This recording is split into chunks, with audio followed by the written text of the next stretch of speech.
ભાઈઓ,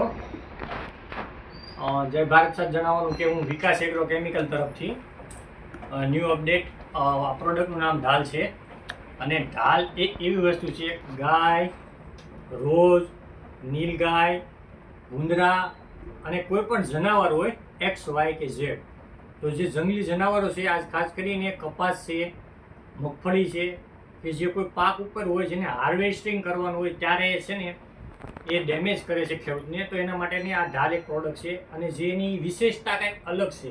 વિશેષતા એટલે મતલબ કે એવી પ્રોડક્ટ છે જે સેન્સિટિવ પ્રોડક્ટ, એનો જે ક્રોપ ઉપર એક વખત છે એ સ્પ્રે મારવાથી 20 દિવસ સુધી કોઈ પણ પ્રકારનું જનાવર છે એ આપણા ફીલ્ડમાં અંદર એન્ટ્રી લઈ શકતું નથી. નંબર 2 કે એક કેસ્ટ્રોંગ કરીને છે.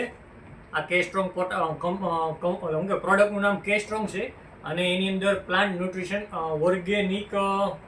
ઓર્ગેનિક કેટુઓસિક ઓર્ગેનિક પોટાશ, જેનો છંટકાવ છે એ કોઈ પણ પ્રોડક્ટ ઉપર જ્યારે ફ્લાવરિંગ અને ફળની સાઇઝ વધારવી હોય અને ફળ ખરતું અટકાવવું હોય અને લાઇટને ક્વોલિટીમાં રાખવું હોય ત્યારે કપાસ, મગફળી કે પછી પપૈયા હોય કે કેળા હોય તો એમાં છે ને એનું ડ્રિન્ચિંગ અને સ્પ્રેમાં તમે અર્જન્ટ આપી શકો છો.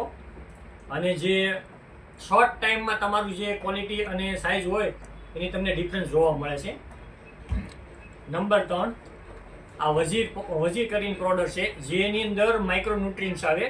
માઇક્રોન્યુટ્રિયન્ટ્સમાં ખાસ કરીને આયર્ન, મેંગેનીઝ, ઝિંક અને કોપર આવે છે, જેની અંદર તમારે ખાસ વેજીટેટિવ ગ્રોથ ન આવતો હોય પ્લાન્ટનો, પછી અંદર પર્ણ છે સુકાઈને ખરી જતા હોય, પર્ણ શું કહેવાય વાયરસ, એલોરસનો વાયરસની તકલીફ હોય અથવા બીજી કોઈ જે પ્રોબ્લેમ હોય છે જે ગ્રોથ ન આવતો વેજીટેબલ, એના માટે માઇક્રોન્યુટ્રિયન્ટ્સ તમે વાપરી શકો છો, જેથી કરી છે ને પ્રકાશ સંશ્લેષણની ક્રિયા વધે અને પ્રકાશ સંશ્લેષણની ક્રિયા વધવાથી તમારા જે પ્લાન્ટ હોય એ તરત અપટેક થાય છે. એટલે કોઈ પણ પાકમાં આનો સ્પ્રે કરી શકો છો 15 થી 20 ml લેખે.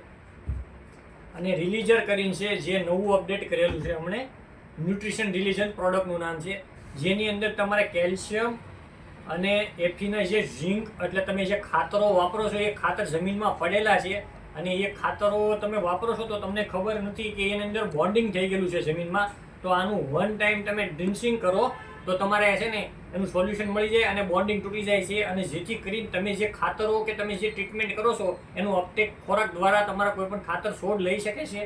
અને આનું 1 ટાઈમ ડ્રિન્ચિંગ કરવાનું છે. આનું નામ રિલીઝર છે.